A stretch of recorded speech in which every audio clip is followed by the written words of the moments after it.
Então, meus caros, o seguinte, dando continuidade ao procedimento comum, os atos processuais que integram o procedimento comum, nós vamos apenas começar, nesse encontro de hoje, um outro tópico, que é o da resposta do réu. Nós vimos a petição inicial, o despacho preliminar, a emenda da petição inicial, o julgamento liminar de improcedência ou a improcedência liminar do pedido, dá no mesmo. Depois vem a citação. Citação é mais matéria de TGP 2. E o último ato que nós vimos foi a audiência de conciliação e mediação do artigo 334. E aí vimos quando que ela é obrigatória, quando que ela pode não ocorrer, uma divergência entre o CPC e a Lei Geral de Mediação, os prazos, os requisitos temporais em relação à citação, 30 dias, 20 dias, tudo isso, tópico passado. E aí é o seguinte, se a audiência de conciliação, que é destinada à obtenção de uma autocomposição, seja pela conciliação ou pela mediação, lembramos inclusive a distinção desses itens, mediação e conciliação. Se o ato processual se destina à obtenção da autocomposição, seja pela conciliação, seja pela mediação, e ele foi infrutífero, seja não tendo obtido nenhuma autocomposição, ou até pode ter ocorrido uma autocomposição, mas uma autocomposição parcial, ou seja, a autocomposição obtida não foi sobre tudo, significa dizer que se não teve acordo, se não teve autocomposição em nada, ou se nem tudo foi objeto de autocomposição, o processo precisa prosseguir. Ou ele vai prosseguir no todo, ou ele vai prosseguir em parte, na parte que não teve autocomposição. E o processo prossegue como? Vejam, até agora só o autor falou, né? Só o autor e o juiz falaram praticamente. No processo, tirando o ato da autocomposição, que nós vimos que tem lá o princípio da confidencialidade, que acontece em Vegas, fica em Vegas, o que acontece no centro de mediação, fica no centro de mediação. No processo, no curso do processo, só quem falou foi o autor pela petição inicial, ou pela emenda, pela petição inicial apenas, ou pela petição inicial mais uma emenda, e o juiz, pelo despacho preliminar. Quando ele diz que está certo, que a petição inicial preencheu os requisitos ou que não, que falta complementá-la. Até agora só o juiz e o autor participaram, se manifestaram naquele processo. O que é esses termos? Manifestação, participação, influência tem a ver com uma garantia fundamental do processo. Qual a garantia fundamental do processo que se refere a essa ideia de influência, participação dos sujeitos do processo? Contraditório. Contraditório participativo. O contraditório substancial, a vertente, a leitura atual do contraditório, nos mostra que está inserido na ideia de contraditório a participação dos sujeitos do processo com a aptidão, com a capacidade de exercer influência no resultado final. Como é que o autor pode exercer influência no resultado final? Por exemplo, com a petição inicial. E como é que o réu vai exercer influência no resultado final? Com a resposta. Mas, professor, eu sempre escutei falar em contestação. Pois é, a contestação, meus amigos, é uma espécie de um gênero mais amplo. O gênero é a resposta do réu. E esse item, resposta do réu, tem no CPC de 2015 duas espécies. a contestação e a reconvenção. Nós falaremos de cada uma delas. A contestação, meus amigos, é a peça de bloqueio do réu.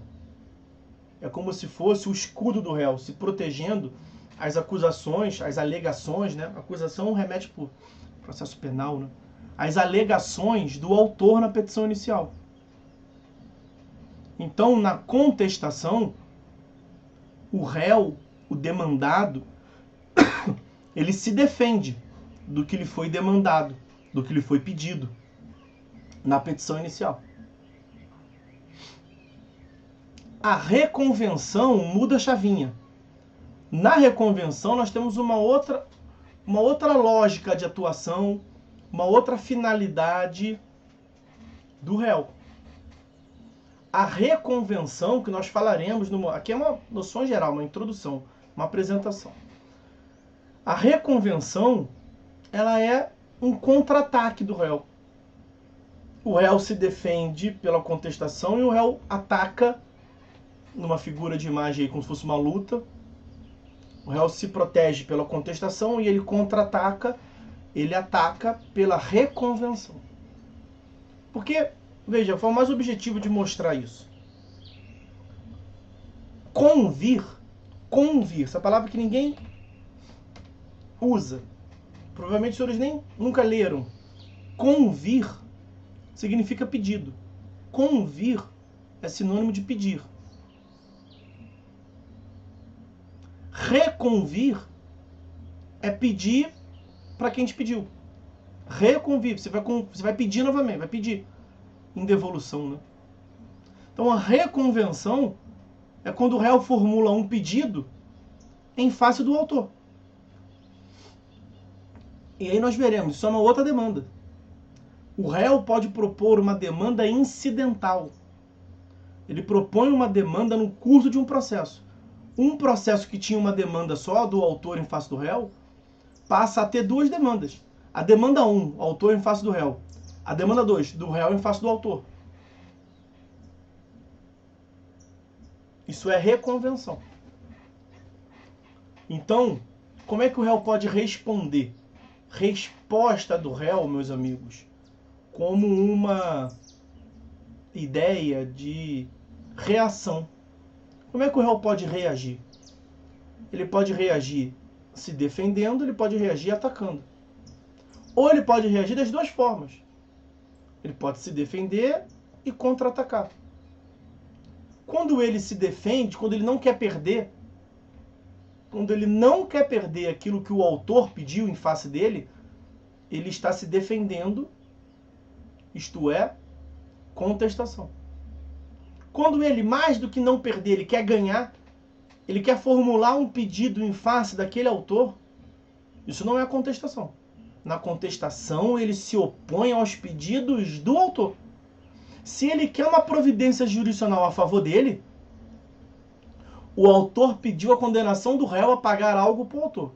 Se o que o réu quer é que o autor pague para ele tem que formular um pedido. Eu já mencionei aqui para os senhores em mais de uma oportunidade. Princípio da congruência, princípio da correlação, princípio da adstrição, são sinônimos, significa a mesma coisa. É uma vinculação do ato de julgar com o ato de pedir. É uma vinculação da sentença à petição inicial, ao pedido. Então, se o autor pede a condenação do réu a pagar a ele, ao autor, 20 mil, o que o juiz vai julgar? Se o réu deve ou não deve algo ao autor e o quanto que deve. Se o réu não quer pagar nada, isso é defesa. Excelência, eu não devo nada para o autor. E se o réu fala assim, excelência, eu não devo nada para o autor. E pior, quem me deve é ele. É um cara de pau. É um sem noção. Tá se fazendo de louco aí, excelência. Quem tem que pagar, na verdade, é ele para me pagar. Com o que nós temos até agora, um pedido do autor em face do réu. O réu consegue embolsar alguma coisa? Não. Se o juiz vai julgar o pedido do autor, o máximo que pode acontecer a favor do réu é o quê? Ele não paga nada. Então, o máximo que um réu pode ganhar no processo é a improcedência daquilo que o autor pediu. É a manutenção do status quo. Hoje, você, réu, não pagou nada para o autor, porque você acha que não deve. Quando o juiz julga, o juiz fala assim, ó, réu, você está certo. Você que não pagou nada, não deve pagar nada mesmo, não. Então mantém como está. Não altera nada. Não, excelência, mas o que eu quero, eu como réu, o que eu quero, na verdade, é botar dinheiro no bolso. Eu não só quero não pagar, como eu quero receber. Bom, para que você receba, você tem que pedir. Formular um pedido. Formular uma pretensão. Quais são os elementos da demanda? Partes, causa de pedir e pedido. O juiz diz para o réu, réu, você quer receber algo? Então você tem que pedir. Tem que me pedir e dizer por que está pedindo. E aí você diz quais são as partes. Quem está pedindo é você. Você está pedindo em face de quem? Do autor. Então você está me pedindo, me disse por que está pedindo e contra quem? Então nós temos o pedido, a causa de pedir e o pedido. É uma demanda. É uma demanda incidental. E aí o juiz vai julgar, o juiz já julgou se o réu tem que pagar o autor. Agora o juiz vai julgar se o autor originário tem que pagar o réu. Porque o réu formulou um pedido. Isso é muito genericamente. Nem tudo que eu falei aqui é tecnicamente correto, não. Nós vamos aprofundar depois. Mas isso é uma apresentação, uma ideia geral sobre a distinção entre contestação de um lado, reconvenção de um outro lado. Tem mais coisa para falar sobre reconvenção. Tem muito mais coisa para falar sobre contestação. E nós veremos isso nos próximos tópicos. Tá?